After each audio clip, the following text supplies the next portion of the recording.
So this is Easdale Tarn in the Lake District. It's quite near Grasmere, a couple of miles west of Grasmere, up into the mountains. And this is where Angel of Grasmere is set. And one of the characters in Angel of Grasmere, you can see him there, is at the beginning of the book. He's a mysterious figure, clearly with military experience. And I needed to try and get close to that character that I was trying to create.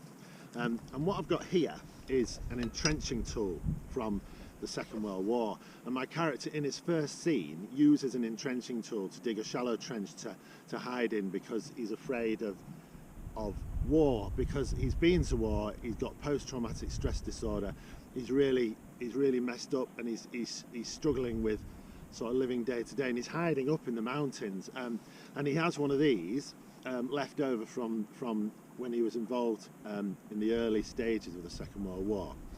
And for me, if I want to get close to my characters, to understanding, as well as coming to places where they're from, having something, a historical object, an artefact or something from the past.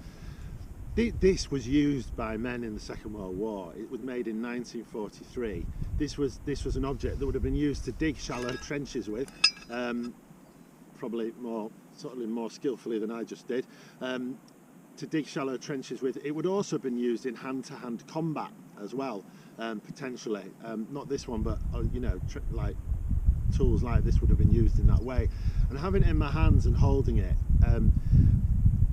I don't know, it just makes me feel closer. And I think if you're trying to write about a historical period, having an object from history, having a link with the past, as well as knowing and learning and listening to the soldiers who took part in the battlefield and reading what they wrote and listening to what they said, it helps make it easier to write about a story set in that period of time. And that's why I often try to get my hands on an artefact like this entrenching tool in this case, particularly when I was writing Angel of Grasmere.